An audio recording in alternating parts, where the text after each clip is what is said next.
আমরা এখন এই মুহূর্তে আছি শ্রীমঙ্গলের দার্জিলিং টিলায়, যেখানে চ্যাম্পিয়ন অফ দ্য কার্ভস নামে অসাধারণ, এক্সাইটিং এবং অনেক বেশি প্রাণবন্ত একটা ডার্ট রেস শুরু করতে যাচ্ছি।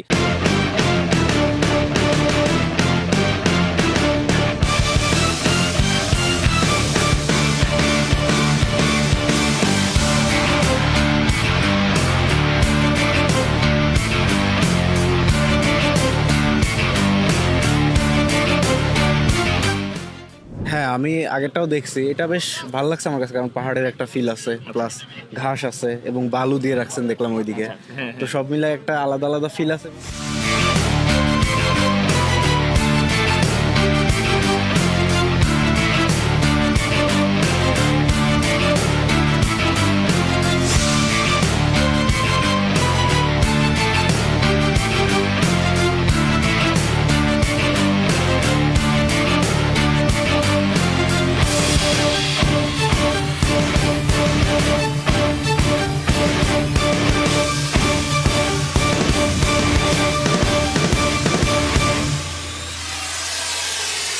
কঠিনও আছে, সহজও আছে, দুটো মিলানোই।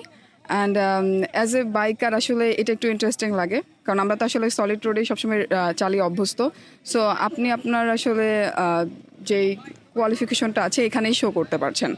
আমি আসলে কতটা দক্ষ সেটা আসলে এই টাফ জায়গাগুলোতে না আসলে আমি বুঝতে পারবো না। আমি যখনই পারছি না, তার মানে কি আমার গ্যাপ রয়ে গিয়েছে। অন্যজন পারছে, দ্যাটস মিন সে আমার থেকে অবশ্যই অনেকটা এগিয়ে আছে, দেখেই সে কিন্তু এই টাফ জায়গাটা পেরে যাচ্ছে, বাট আমি পারছি না।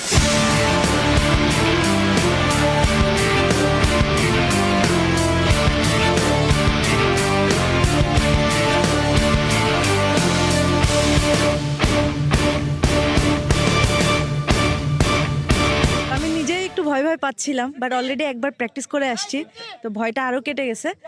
কয়েকটা জায়গায় একটু টাফ, সেটা সকালে এসে দেখেই বুঝেছিলাম। তো ওই জায়গাগুলোর ভয়টা যাতে কাটে, এই জন্য একবার প্র্যাকটিস করলাম, বাট আশা করি পারবো।